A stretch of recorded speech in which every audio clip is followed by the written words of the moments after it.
Good morning, Happy New Year, and welcome to the January edition of BARRE TALK, the fourth in our 8-part series created as a thank you for the Washington Ballet's donors and supporters.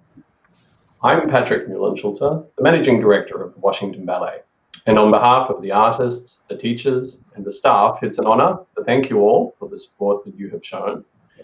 I'd like to make a special thanks and welcome to our dedicated Board of Directors, our Artistic Directors Council members, members of the Board of Ambassadors, the Balletomane and Ballet Corps supporters, the Women's Committee, the Jeté Society, and our institutional partners in government, foundations, and corporations. It's your support that's keeping us going right now. Thank you. That support also means we're able to share this special 8-part series, BARRE TALK, with a wide viewing audience to better enrich everyone's lives with a better understanding of the beauty and joy of ballet. During our discussion, if you would like to make a comment or ask a question, you can do so by filling in the comment section in the YouTube field under this video stream. That's if you're watching this on a laptop or a computer.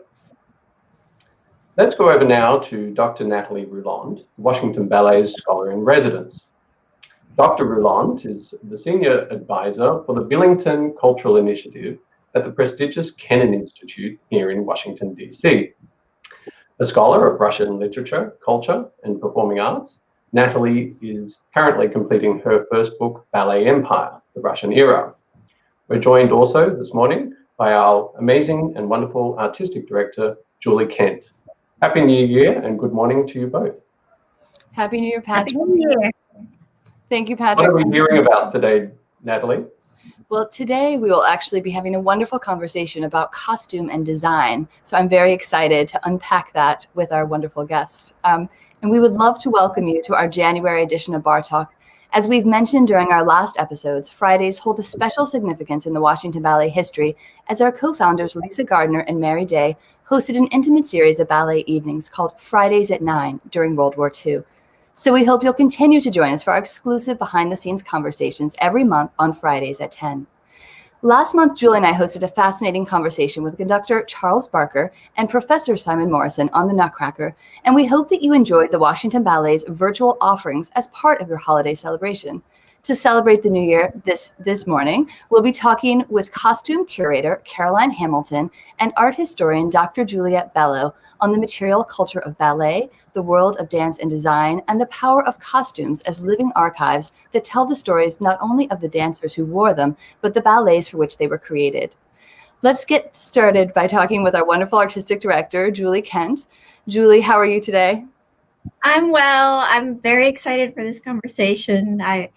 I've been enjoying this series as a student and a lover of ballet and music and theater and costumes. So I'm really looking forward to learning from you and our two special guests. Well, Julie, as the longest performing principal ballerina of American Ballet Theater, you must have experienced quite an array of costume designs. Are there any that stand out as particularly memorable? Well, I have been so fortunate to have worn so many exquisite costumes designed and created by just the most brilliant, gifted designers. So, I would say that so many of them stand out to me, but perhaps my Juliet dress from Romeo and Juliet. There is pictured with my son William when he was 2 at my 20th anniversary at ABT. So he's 16 now, so quite a few years ago. The dress I wore as Natalia Petrovna in A Month in the Country was also there. We have in the curtain call, and that's my husband, Victor Barbie, Associate Artistic Director, playing the role of my husband. There's the opening solo dress. So I had a few costumes to wear in that beautiful one-act piece. The Hanna Global in Merry Widow was another really, really fun ballet to dance. This is the final scene in the third act, the magnificent cape, tulle cape, with the dashing Jose Carreño as Neil. So, you know, the list goes on. And I think that, you know, we often refer to dancers as athlete artist, which is so very true. But there's also the athlete actor. And especially in my career with the repertoire that I danced, so many of the roles, whether they were from literature, Juliet, Desdemona, Kate, Titania, Tatiana from Onegin, or Natalia Petrovna, they're literary characters, and so the actor in you, as well as the dancer, the athletic, the artist that uses their body as their form, have to meet, and what brings them together is what they're wearing. And so it's the costuming that actually informs and allows the audience to really believe the character that's in front of them. It's incredibly important ingredient. And then as well in neoclassic work, or completely contemporary work, how the form is dressed completely informs and guides the entire production. So, I mean, it's also just, we also talk a lot about in dance of the technique of the actual fit position, the positions of the arm and head. But there's a whole aspect of fantasy, of becoming someone else, whether it's literary characters, as I mentioned, or also fantasy characters, princesses, sylphs, you know, or fictional characters like Hannah Glabari and Merry Widow. So anyway, it's a very, very important aspect of and much loved aspect of my life as a ballerina. And Julie, your dance bag was featured as the very first Point magazine show and tell in 2000 inside Julie Kent's dance bag. I remember reading you also design your own headpieces. Could you tell us a little bit about that? Yes, I did. I mean, this was all before I had children. So if there are any parents that understand like those, all the time you had before you had children, what you did? Well, I made headpieces, and this is one I wore. This is an Act 2 Odette headpiece, and this was my final performance in that role at the Teatro Liceu in Barcelona. I danced the second act pas de deux with Xander Parrish, the Englishman at the Mariinsky Ballet. And so, yeah, there's a commission, a tiara I made for one of my most beloved colleagues, Paloma Herrera at ABT. And I made this beautiful tiara for her that she wore often dancing Le Corsaire in Swan Lake. So, yeah, I really enjoyed that. I also wore in the ABT filming of Le Corsaire, I wore 2 of my own headpieces in the second act and the third act. So, but it was many moons ago that I found the Swarovski crystals and put them together. Well, many see you as a true fashion icon, not dissimilar from Anna Pavlova in her day, and you also serve as a brand ambassador for Hanya, New York. Are there any crossovers between the world of ballet and the world of fashion? Absolutely. Absolutely. I mean, I think that, as you mentioned, even from the time of Anna Pavlova, Margot Fonteyn, you know, all these iconic figures in the ballet world were also looked at from afar what they're wearing. And I think also just the element of mystery, that the stage, the footlights, and the fact that dancers don't use their voice add so much to this allure of that, so much of how they're the impression that's given to an audience, whether on the street or on the stage, is what they're wearing, how they're dressing their instrument. So this is a fabulous creation of Anya's, very dramatic hat, and for her pieces, they're very luxurious, oversized cashmere garments, and so much of why she. Here I am with Marcela Gomez and some of her creations, is how the piece moves. It's not a cashmere sweater on a hanger or just on a frozen form is not going to breathe and look alive. And so much of what's so special about her clothes is how they feel to wear. And so if you can, and here with my daughter Josephine and Marcelo, again, several years ago, she was just a little 4-year-old there. So it's how you feel wearing them. And so she always says, I bring them to life, right? I make them alive. So. Well, Julie, we're honored to have with us two very special guests today. Caroline Hamilton is a costume historian and curator who combines the expertise of a researcher and writer with the practice of a formally trained costume maker. Caroline is currently completing her doctoral thesis at the University of Brighton and is the co-author of Anna Pavlova, 20th Century Ballerina.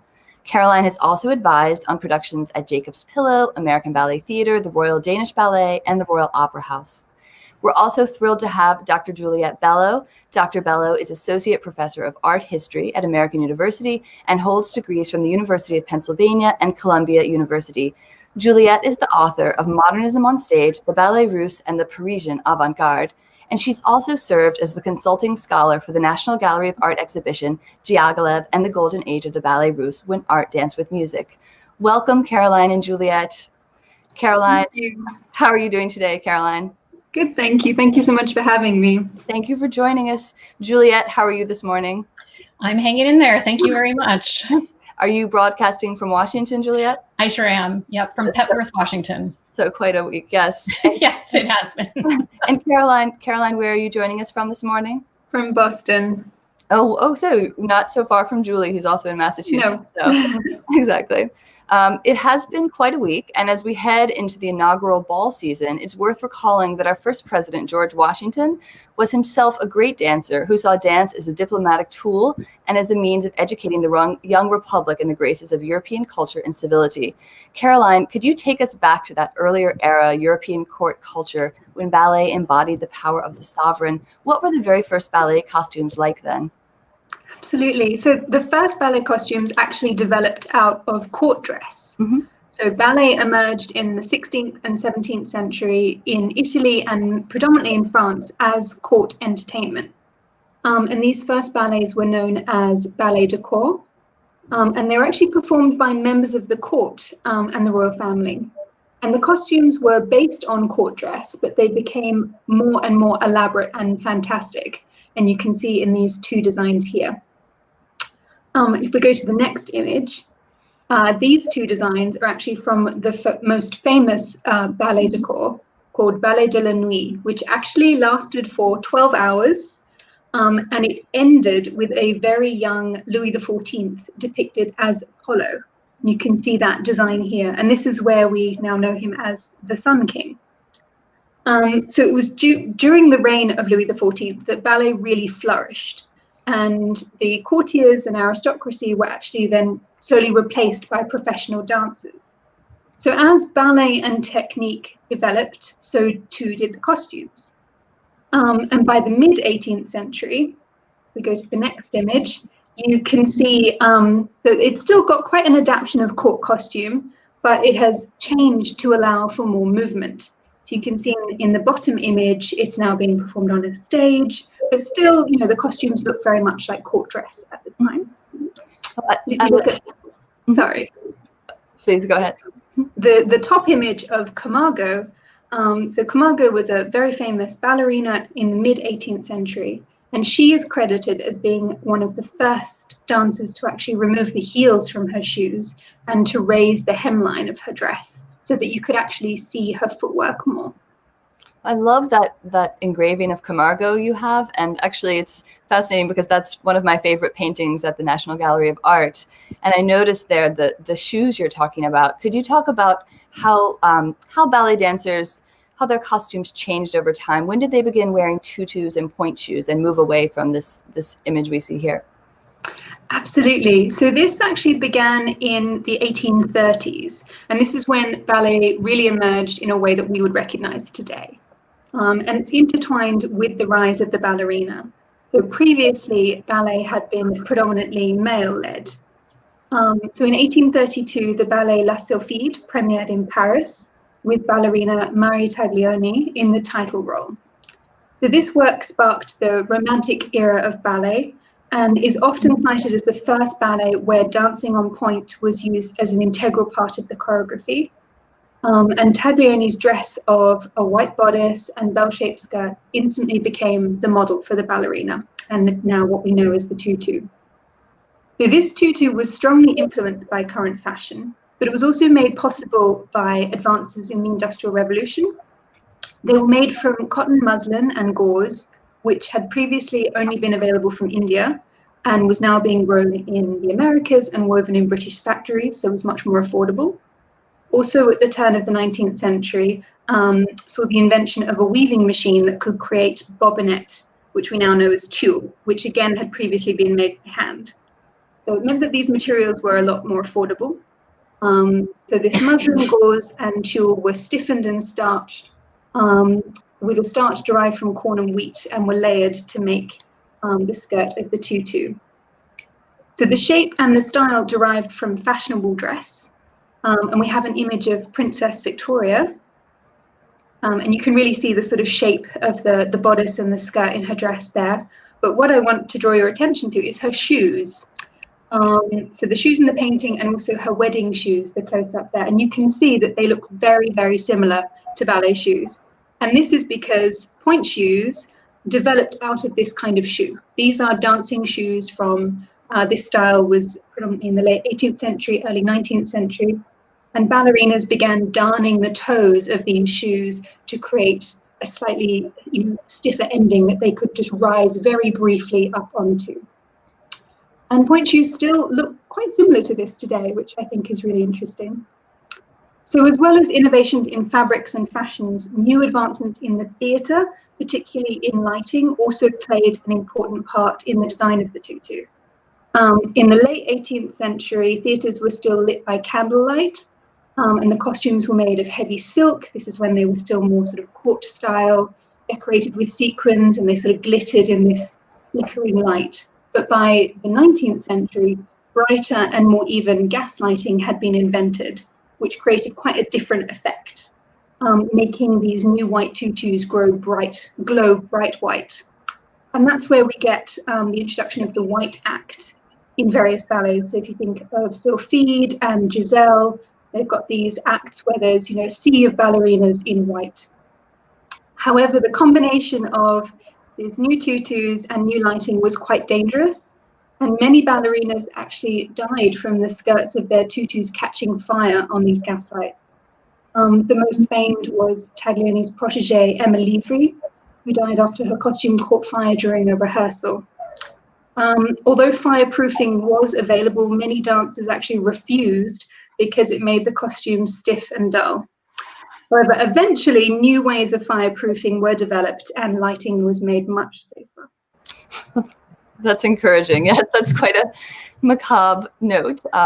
But it's also very fascinating how you showed Princess Victoria's wedding shoes and how much they really resemble the point shoes. I had not realized that before.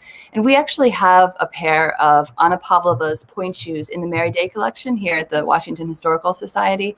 And these shoes were actually, they were Lisa Gardner's, our co-founder's shoes. She used to display them in her office. And reportedly in 1935, she even wore them herself and danced at a society tea in them. So the fetish of the point shoe is just a very fascinating topic.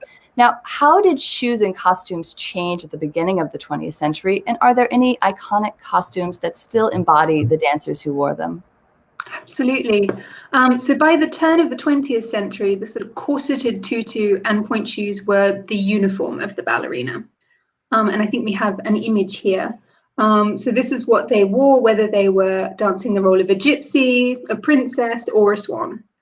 So this shifted with Diaghilev's Ballet Russe, which rebelled against this aesthetic and sought costumes and footwear that actually echoed the theme of the ballet. And this is something that Juliet is going to talk more on. In terms of costumes that embody the dancer who wore them, I would say that Anna Pavlova would be the most iconic figure from this time. She was not overly rebellious in her costume choices. She did sometimes fuse styles. So in her version of Giselle, she actually wore a sort of draped Grecian style tunic, very 20s, for Act 2 rather than a tutu. So here we see two of her costumes that survive today. This spectacular Russian costume from 1909, which is incredibly heavy. In fact, it was so heavy for her at the time that she had a lot of the glass jewels taken off and replaced with coloured metallic paper to make it a little bit lighter. And then the second costume there is from her divertissement called Christmas, which is a really beautiful feminine costume there. But perhaps her most iconic costume is her tutu from the solo The Swan, or the Dying Swan. So there are actually 3 tutus attributed to Pavlova that survive in costume collections around the world. She was known to have her costumes updated quite frequently, so it's quite possible that all 3 of these did actually belong to her. And I think viewers might be interested to note the colour of the stone. So when Pavlova danced this role, the stone in the center of the tutu was either green or blue, and this was to symbolize the soul of the swan. It wasn't until the 1930s, when other dancers began performing this role, that it was changed to red, and is thought to then symbolize the sort of wound of the dying swan. Those images are so iconic, Caroline, and I know you are a costume curator as well. So what do these surviving costumes tell us, not only about dancers such as Anna Pavlova, but also about the companies for which these ballets were created? The ballet costumes provide unique capsules of information. They are working garments, and as Julie said, are integral to the performances. They're built to have a life of 20 to 30 years, a practice that continues with companies today, and are altered to fit successive ways of dances. So handwritten names, hasty alterations, detailed repairs, sweat stains, makeup, all that information can provide the historian with a unique insight into the backstage running, individual performances, performers, and even choreography. So many of these details are no longer available from any other source. It makes costumes extremely important as a resource and legacy. So these are some images from some of my own research that just show you some of the things and information that I have gathered from costumes. So we've got in the top corner, these are actually custom stamps that are in some of the Ballet Russe costumes. You can see the different names inside as well. Also makers labels. We know a huge amount about who designed a lot of these wonderful costumes, but not a lot about who actually made them. This is something I'm very interested in. So all this information can be gathered from examining the pieces more closely. So the next image we've got here, so you can also find a lot of information from very well-known works. So these 2 costumes are from the Ballet Russe 1921 production of The Sleeping Princess, which is their version of Sleeping Beauty, which has the most incredible designs by Leon Bakst. And the whole ballet, look, this beautiful unity all designed by Bakst. However, when you look closely at the costumes, they're quite differently made. So the red costume was made in Paris and is beautifully made. Very expensive, there's no detail spared. All the lining is silk, it's all different colors, it's absolutely beautiful. And it was thought to actually be one of the costumes for one of the princes, but it's actually just a costume for a minister, and there were several that were exactly the same. The other costume, the blue costume, was made in London, quite last minute. It's much quicker in the way it's made. It doesn't have that attention to detail. It's also a lot more economical in its use of fabric. So every part of the costume that you cannot see is just made of cotton. And they've only used the sort of best fabric on the parts that you can actually see. This is not the case in the red costume, which has the most amazing silk linings and so on. Also, the blue costume, all the detail is painted. You can see the gold detail. There's also detail on the cape, whereas the red costume, it's all been appliqued and sewn on by hand, much more time-consuming process. So this wealth of information, is only available from studying these costumes and really looking at how they're made. But examining costumes can also provide insight into unknown ballets and unknown works. So I'm going to give you a little insight into my current project.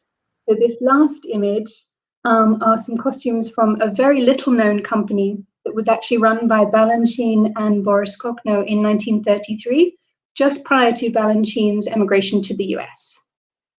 So this company, known as Ballet 1933, created 6 ballets, and they performed just 20 times in the summer of 1933 in London and Paris. So it's relatively unknown. There are very few photographs and designs. However, a huge amount of the costumes and set pieces do survive. So here are a couple of the costumes. So the bottom 2 pieces, this incredible mask, which is actually, you can see the little legs at the bottom. It's a huge sort of, covers your whole body. And this wonderful green costume, they're both designed by Deram. And the top 2 costumes are actually from one of my favorite works, which was called The Waltzes of Beethoven, and was designed by a surrealist architect called Emilio Terry.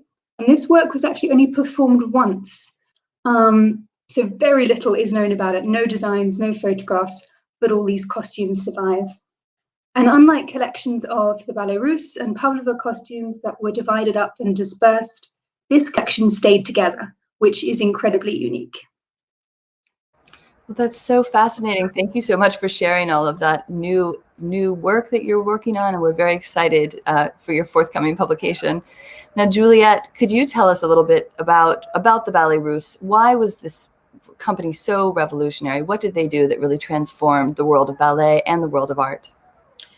Sure. The Ballet Russe is really known for revolutionary choreography and music, and it's sometimes easy to forget that they were equally innovative in their design. In fact, the visual spectacle of the Ballet Russe productions were largely responsible for the initial success of the troupe after its Paris debut in 1909. The troupe really radically changed the way in which designs were created and their roles within ballets. As Caroline mentioned, by the early 20th century, costumes for ballet were very conventionalized. And they were pretty long out of date, right? The fashion trends of the 1830s were no longer very current. At that time, it's also important to note that costumes and sets were designed by artisans who were affiliated with theaters. And often the costumes and the sets were not actually made for a given ballet. Sometimes they would be recycled from other ballets, or sort of little ornaments would be added to a costume to reflect the theme of that ballet. So what the Ballet Russe impresario Serge Diaghilev did that was so unique was to bring in fine artists to design ballets. And over time, he began to invite modernist painters, many of them who were known for very radical experimental styles, and applied them to ballet. So in the first example that I wanted to show, it's from a 1918 redesign of the ballet Cleopatra. What had happened is that the sets and the costumes from the original production, which is one of the Ballet Russe's most popular, they were destroyed in a fire. And so what Diaghilev did was he invited the painters Sonia and Robert Delaunay to redesign the ballet.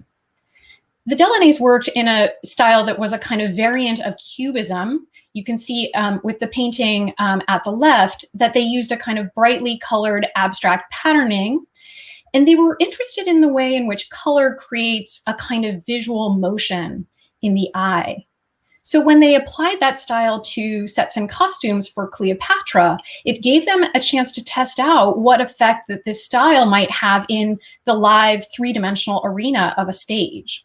You can see from the illustration at the lower right that it probably looked like a painting set into motion.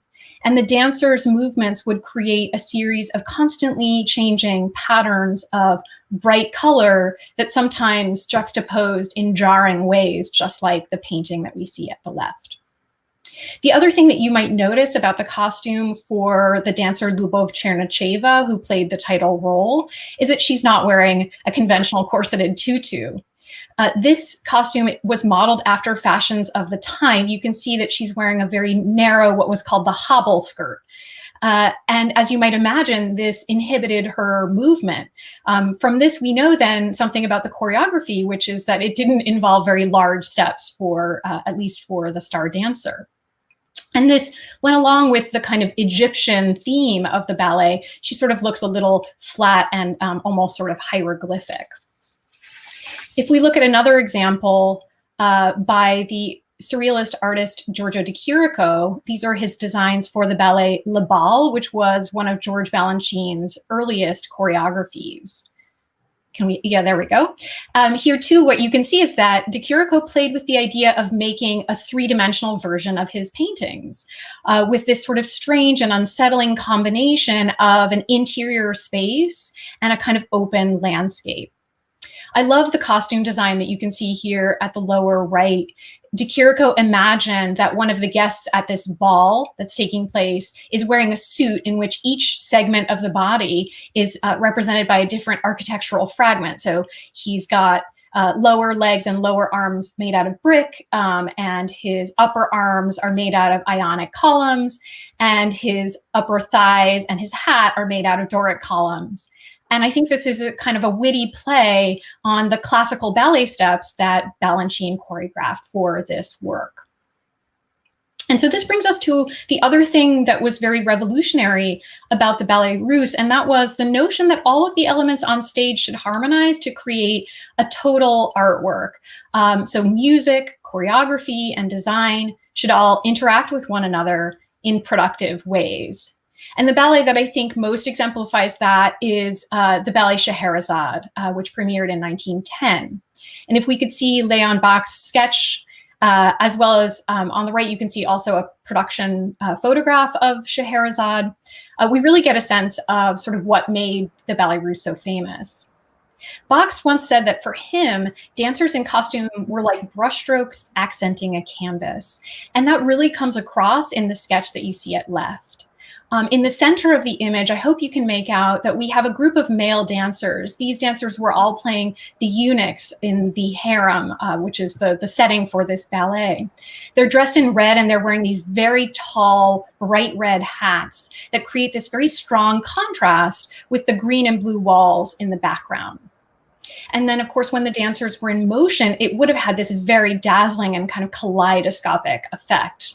So the visuals here really enhance the other parts of the ballet, this sort of swirling music by Rimsky-Korsakov and the fluid movements that Fokine choreographed for the ballet. So you can really understand from this sketch why Scheherazade was their most popular ballet, although I think you can also tell from the photograph that, you know, the productions themselves didn't always fully live up to the way that designers envisioned them. And so this brings us to the last example that I wanted to show of this, some costumes as well as a photograph from the ballet Narcisse from 1911. I just really wanted this to illustrate that the way that designers imagined these productions would look was not always possible in real life.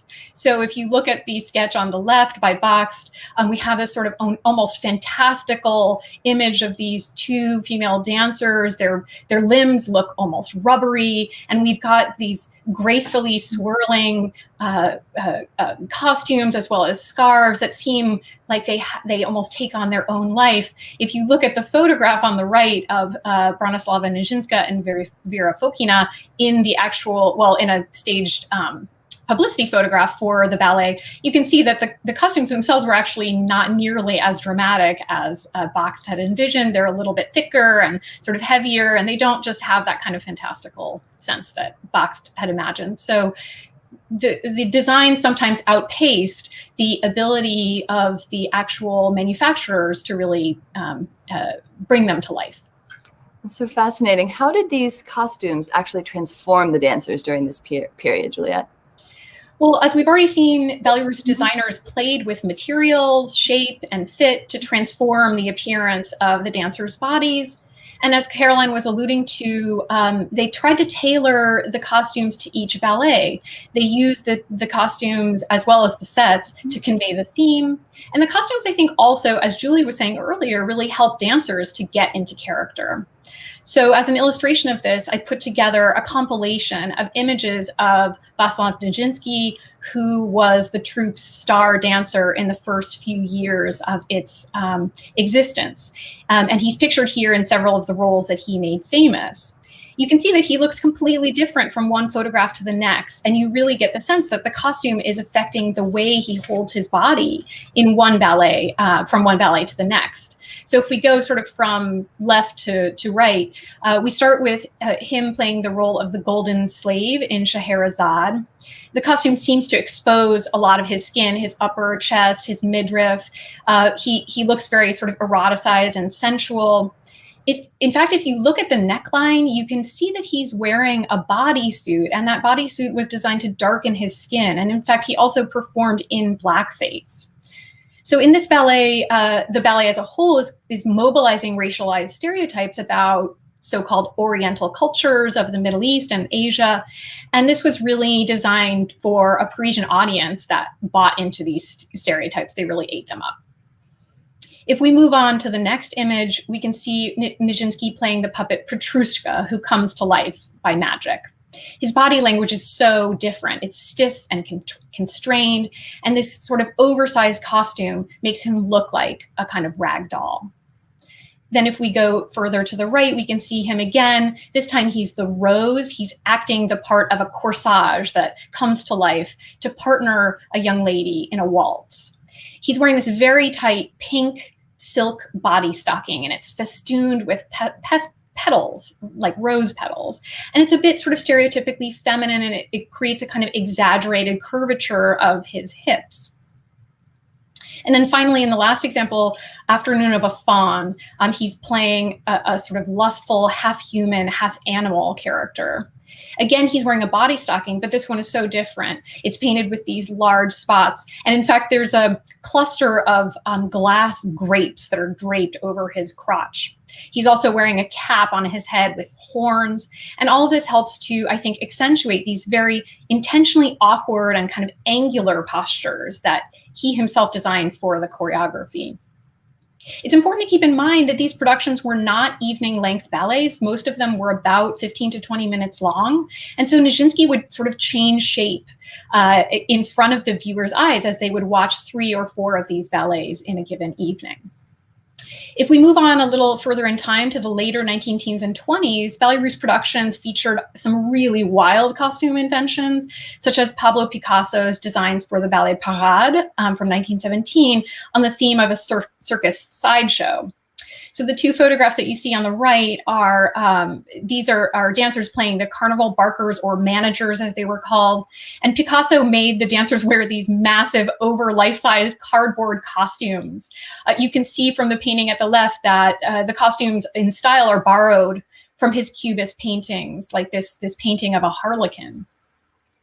The costumes obscured almost all of the dancer's body. You can just barely see sometimes their legs below. And of course, the massive disparity in scale made their bodies look really tiny. And of course, also these costumes were extremely heavy. The dancers wearing them could barely move. And so it created this very sort of weird, the reviewers talked about the way in which the dancers' legs looked like they were wiggling around underneath the costumes.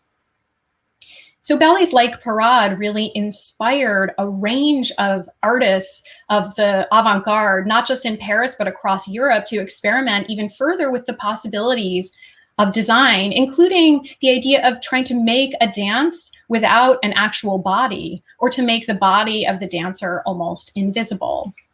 So if we go to the next image, we can see some examples of this. On the left-hand side of the screen are some images from the painter Fernand Léger's work in and around ideas about ballet. The sketch on the left is a design that he made for a troupe that was a rival to the Ballet Russe, the Ballet Suédois, or the Swedish ballet.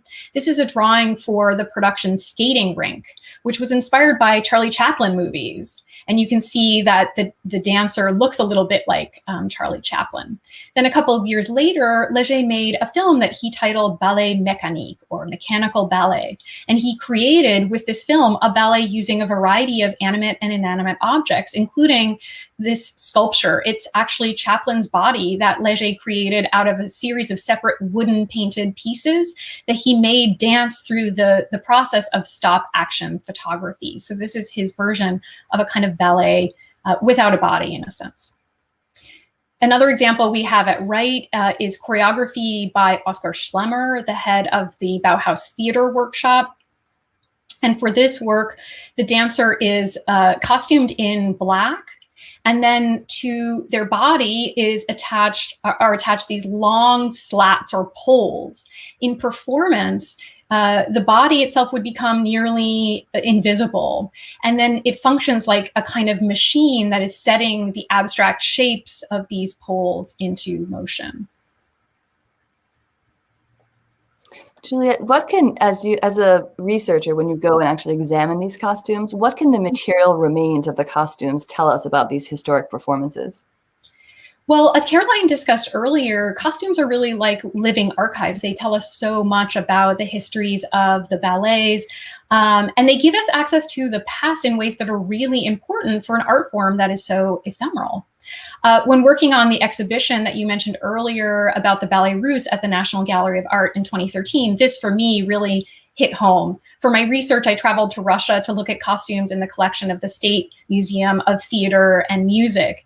And if we can see the next image, one of the things that was such a great experience as I was researching was that I went into the storeroom of the State Museum, and they just have an enormous trove of objects, including drawer after drawer of point shoes from every famous Russian ballerina that there is.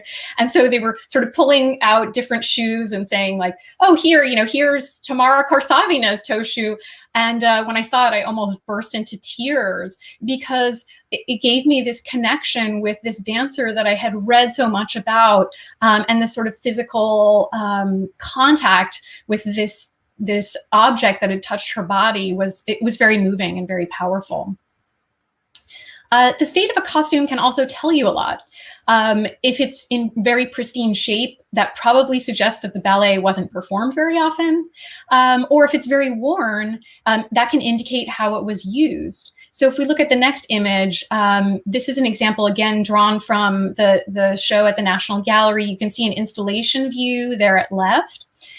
We featured a series of costumes for the male dancers in a ballet called the Polovtsian Dances, a divertissement from the opera Prince Igor. The ballet became famous for a scene in which male dancers who were playing fierce warriors rushed to the edge of the stage, and then they all at once, all together, dropped to their knees. And when the costumes arrived, I could see that the knees had frayed and had been sewed back together multiple times. You can see in the photograph at right, hopefully, there's these little tiny horizontal lines around the knees that tell you that they've been sewed back together. And seeing this detail, all of a sudden I understood the choreography in a completely new way. And even though I'm not a trained ballet dancer, I could even sort of feel in my own body a little bit of what the dancers themselves may have felt in this sort of repetitive motion of dropping to their knees so many times. It's so fascinating. Now, Juliet, of course, you're a wonderful historian of the Ballet Russe, but you also, as an art historian beyond just the Ballet Russe, could you tell us, are there any other moments where ballet and art intersect in a very meaningful way? Absolutely. I mean, there's so many examples that we could talk about from a variety of different time periods, from today to back to the period that Caroline was talking about. I'd like to start with one image of a work that maybe some people in the audience have actually seen. It was featured at the 2018 Whitney Biennial. and it featured this is a work by Brendan Fernandez, who is a visual artist, but also is trained in ballet as well as gram technique. For this work, he created a series of sculptural objects, including the scaffolding that you see here. And they are designed to allow dancers to strike and hold certain ballet positions for long stretches of time. They also enabled the dancers to improvise in the galleries. So this is one way in which a sort of contemporary artwork incorporates ballet. But the example that I think for a lot of people continues to fascinate is Edgar Degas' images of ballerinas. There we go. So Degas frequented the Paris Opéra for decades. And over that time, he became extremely knowledgeable about ballet technique and ballet repertory. In the drawing at the left, you can see this is an image of a dancer named Melina Dard. At the time, she was a teenager in the Corps de Ballet. She features in many of Degas' ballet images. And as you can see here, I don't know if you can make out his marginal notes, but he made copious notes in his sketches. Sometimes he would correct poses or sort of even chastise the dancers for their technical mistakes. His images of dancers also sometimes provide information about the late 19th century repertory, including some ballets that no longer exist. We can match little details with contemporary illustrations to figure out which ballet he's portraying. And so in the case of the painting at right, he is most likely portraying a divertissement from Gaetano Donizetti's opera La Favorite, which was originally done in 1840 and then was restaged in 1875. So not long before Degas painted this work. The opera takes place on an island off the coast of Spain, a location that, like the harem in Scheherazade, was seen as very exotic to Parisian audiences. And in that freely brushed background, Degas really gives us a sense of the lush vegetation that was portrayed in the original set. And then the little embellishments on the dancer's costume also give the ballet an exotic flavor. Her little pillbox hat and that sort of metal belt around her lower waist. These added details also tell us that she's a soloist because she's wearing one of the fancier costumes, and she's portrayed in what at the time would be a virtuosic first position arabesque on point with her back leg raised to a 75-degree lift. Degas was especially fascinated with arabesque position, and he portrayed it numerous times. He seemed to be quite interested in the way that the dancer could create the illusion of a line that sort of emanated from the core of their body outward, extending from the tips of their toes to their fingers. And Degas he experimented with using those imaginary lines to structure his compositions. So we can see this in another example of a painting by Degas that is set in an imaginary classroom at the Paris Opéra. Can we go to the next slide? Here we go. So you can see, so it's an imaginary classroom. We know that because the spiral staircase that we see at left didn't actually exist in the building that he is portraying. So we see here a sort of scene of a classroom or rehearsal, right? On the lower right, we have dancers who are resting, or we have a mother who's adjusting the skirts of one of the dancers. And then in the upper left, in the background, there's students who are queuing up to practice the arabesque. The figure who's in the front of the line with the pink sash around her waist is positioned across the central vertical axis of the composition, and she's stretching out that elongated, curving front line that bisects the window in the background. And it calls, that outstretched arm is sort of echoed on the floor. You can see that there's some sort of spiraling figure 8 marks along the floor below. These are marks that were made from a watering can. There was so much dust in ballet rehearsal studios at that time that the dancers would sometimes slip. And so workers in the opera would tamp it down with water, so to sort of give some resistance to the toe shoes. So Degas sort of leads our eye through those winding lines, and then along the slanting diagonals of the floorboard to the left, where we can see several other dancers sort of mimicking, arranging their bodies into arabesque, and then over to that imaginary staircase with those two little feet popping down from above the top of the painting. So what this shows us is that an understanding of ballet technique can really help us, and ballet history really, can help us to see aspects of Degas' method that we might otherwise not.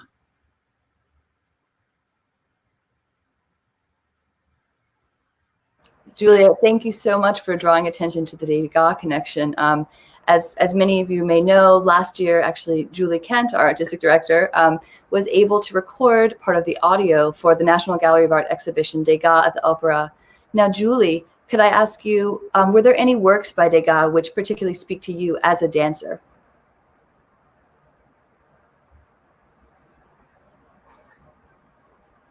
Oh, Julie, I think you may be muted. Thank you. I'm sorry. I was listening so intently to Caroline and Juliet about these. I think the paintings that evoke the most feeling for me are the ones set in the classroom. So the ballet class, the dance class, and with the ballet repetiteur at the front of the room. And you know, I mean, I've spent my whole life in a ballet studio, and so you just feel the smells, the quiet, but also the hum of work and thought, and the music, and you know, they're very, very evocative paintings that. Yeah, I mean, those are the ones that speak to me most, the community ones, as opposed to the single dancer, which are, you know, also clearly extraordinary and much loved. But I feel like for me, it's the community studio scenes that are the most nostalgic. Well, the community of dance is so important. And even Caroline and Juliet have talked about this idea of costumes as living archives. Could you tell us a little bit about some of your costumes which you may have inherited, which you may have passed down to the next generation, and how does that work? Right. Well, exactly how was explained. You know, it's a great privilege when you have a costume that's actually made for you. So your name, Miss Kent, was the first name in the costume, and so in thinking about that, I believe the first costume well, I was very lucky at Maryland Youth Ballet. Mrs. Fonseca made me many tutus for my debuts in Sleeping Beauty and in other ballets that were staged there. But at ABT, I think the first costume that was made for me was from the production of Giselle that was in the film Dancers. And it was, the costumes were by Anna Ani, and the stage, the set design was by Gianni Quaranta. And so those photos are in the, I mean, that's right, a shot. The bonnets were wonderful for the film. They were edited, they were cut when we performed it live because the shadows from the stage lighting were too strong. But on the film, they were really framed the face very beautifully. And you know, this is still the production that ABT uses now. And so many times over the years, a young quarter ballet dancer would come to me and say, "I'm wearing your costume." So, which is, you know, again, our art form is so connected in so many layers by the people you learn the art form from, the people you share the stage with, the people that create your costumes, the people that compose the music and bring the music to life. I mean, there's just layers and layers and layers of connections that both go back in history and forward in history. And so it's a wonderful, you know, it's something that really is so specific, very specific to ballet. I also had costume designer Judy Hansen, who I hope is watching from home today, created many costumes for me, many tutus, dresses, really anything that I happen to need. And she made an Odette White Swan Odette costume for me. Here I am in that performance I mentioned earlier after the my last time dancing Odette. As you can see, I'm very relieved to have my feet up. But this tutu went all over the world with me, dancing Swan Lake, Finland, and every all over. And it lives on now in both Misty Copeland danced in this tutu on the Met stage with ABT a few seasons ago, when at the last minute, the second act pas de deux, here she is on the right, needed to be inserted into the program at the last minute, and ABT's costumes had been shipped to the next tour destination. So our facilities director searched through the attic at Washington Ballet and found my tutu, and we had it sent to Lincoln Center.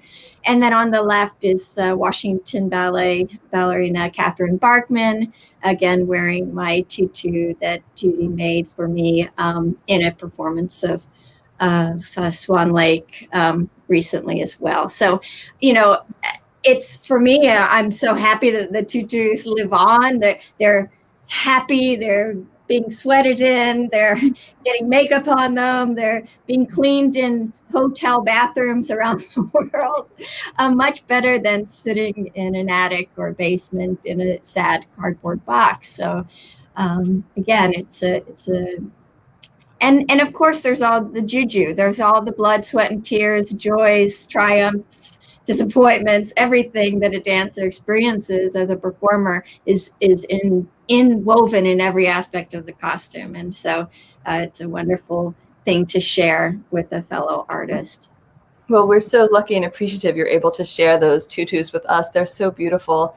And I think we have the chance now to have a few questions from the audience. So if you've had the chance to put your questions into the chat, if you don't have any already, oh yes, here we have some. Wonderful. Could you comment on the effect of the performer, the effect on the performer of wearing practice clothes, leotard and tights? Well, I'm happy to just say that there were several seasons when ABT had at City Center. We had at City Center, we would do all of our new works.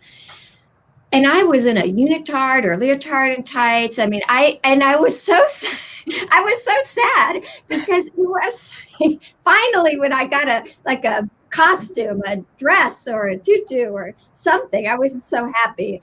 And it's not that leotard or unitard isn't beautiful or that I didn't enjoy them, but I personally just loved the drama, the theatricality of something that was besides just me, right? Me as a blank canvas, but an adornment. And so I more prefer a fully dressed, dramatic costume. Mm-hmm. I don't know, Caroline and Juliet, how do you think that impacts like the Balletomane leotard ballets in terms of the viewer experience? Yeah, I'm happy to take this one. I think it was such a departure. I mean, you saw some of the pieces I showed that were some early Balletomane that are just complete antithesis of what we now know. I think one interesting thing to consider, we now, associate the leotard, with the ballerina, but it didn't really come in until the 50s and mainly the 60s, and that was because of the invention of Lycra. Right. And prior to that, there was no stretch fabric. So those wonderful costumes Juliet showed of Nijinsky wearing full bodysuits, they are silk jersey. So they have that's why there's often they look quite baggy. There was no stretch.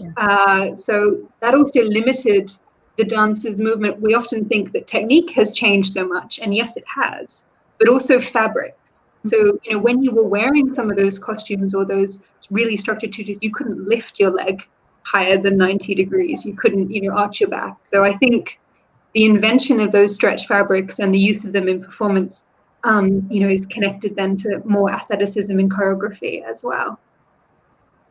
And yeah, absolutely. Oh, sorry. Oh, no, go ahead, please, Juliet. No, I was just going to say, I think, and this speaks to, I noticed a question in the chat about Balanchine's black and white so-called ballets. I think, it's easy to think about he's often described as sort of reversing the Ballet Russe interest in these very elaborate visual spectacles.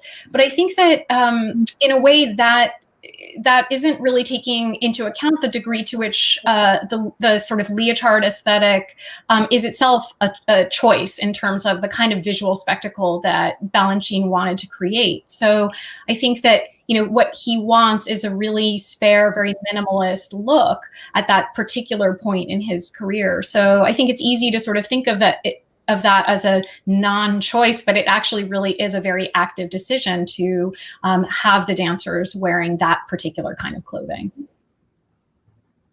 Well, I actually have one last question, which is actually for Julie, going away from the leotard ballets and going back to the sort of more elaborate traditional tutu. For Julie, do you know when we're actually able to return to the stage for Swan Lake, do you think that your Odette costume will be worn by your Odette, or will they be wearing different costumes? I don't think we'll be using mine. No, she's one of a kind, and so we'll have a different one. Oh, but perfect. Mine will still be ready for use on other occasions. It will still live on, and maybe who knows, Caroline, Caroline or Juliet someday will be, examining it and archiving it as well. So thank you all so much for your questions. Thank you to Caroline, and to Juliet for this colorful conversation on dance and design. Thank you to our Balletomane Society, our subscribers, and our donors for your continued commitment to the Washington Ballet. Thank you for joining us today. We look forward to seeing you on February 5th for our next episode of BARRE Talk. Thank you. Goodbye. Thank you all. Bye.